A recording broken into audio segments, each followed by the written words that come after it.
Saudara-saudariku yang terkasih, hari ini Sabtu, 23 Juli 2022. Saya Romo Siga dari Paroki Santo Stefanus, Surabaya.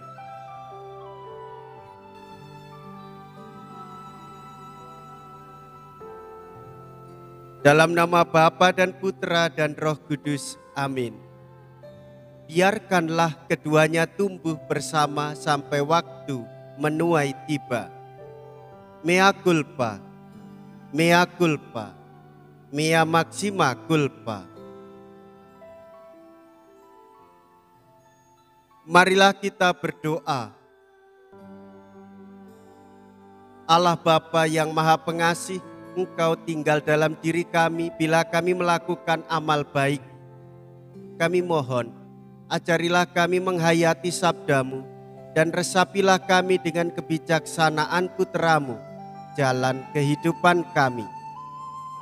Sebab Dialah Yesus Kristus Putra-Mu yang hidup dan berkuasa bersama dengan Dikau dalam persatuan Roh Kudus, Allah sepanjang segala masa. Amin.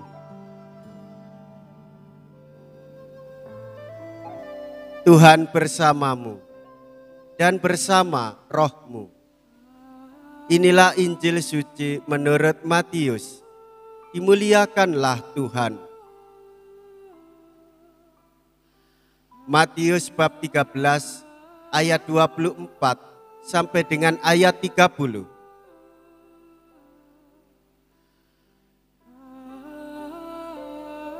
Pada suatu hari Yesus membentangkan suatu perumpamaan kepada orang banyak. Hal kerajaan surga itu seumpama orang yang menaburkan benih baik di ladangnya. Tetapi pada waktu semua orang tidur, datanglah musuhnya, menaburkan benih lalang di antara gandum itu, lalu pergi. Ketika gandum tumbuh dan mulai bergulir, nampak jugalah lalang itu. Maka datanglah hamba-hamba Tuan ladang itu dan berkata kepadanya, Tuan, bukankah benih baik yang Tuan taburkan di ladang Tuan? Dari manakah lalang itu? Jawab Tuan itu, seorang musuh yang melakukannya. Lalu berkatalah para hamba itu, maukah Tuan supaya kami pergi mencabuti lalang itu?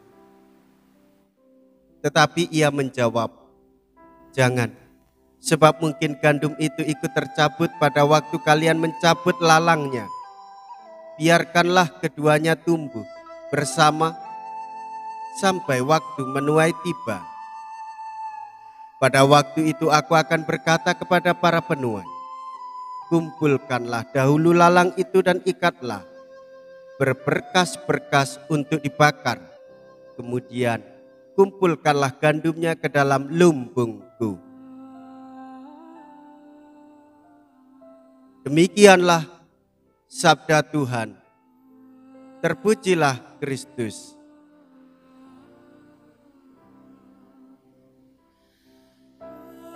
Bapak, Ibu, saudara-saudariku yang terkasih, dalam perumpamaan lalang dan gandum, Tuhan Yesus menghendaki keduanya supaya bertumbuh bersama.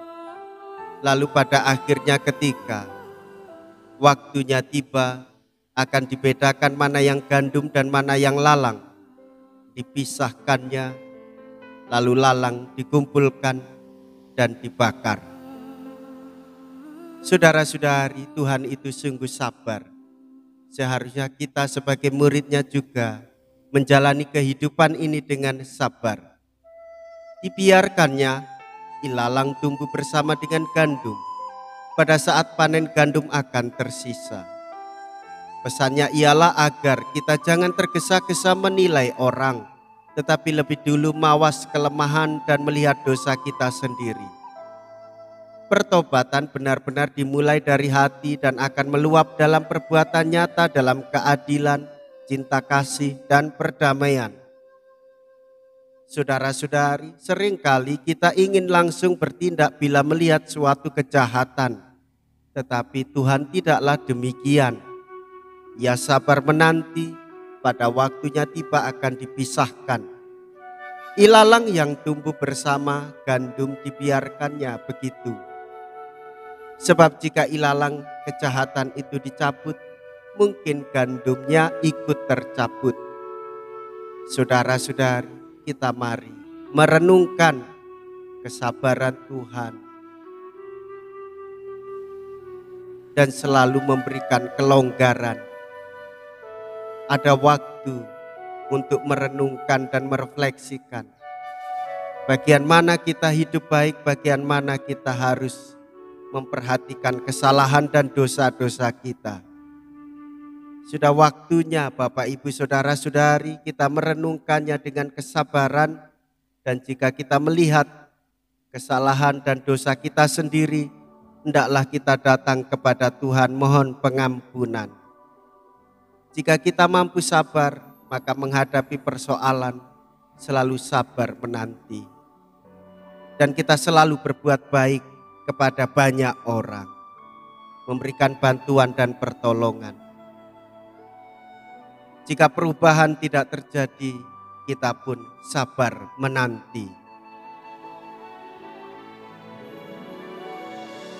Marilah kita berdoa. Allah Bapa Maha Setia, kami bersyukur atas kesabaran dan kasih setiamu. Kami mohon agar apa yang telah Kau kehendaki benar-benar terlaksana.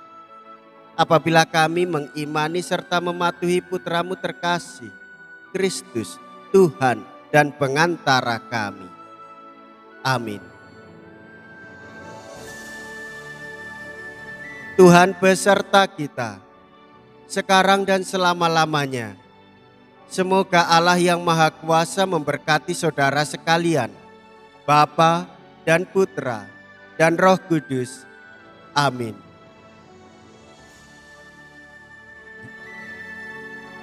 Saudara-saudariku yang terkasih, pergilah. Ibadat sabda sudah selesai. Syukur kepada Allah.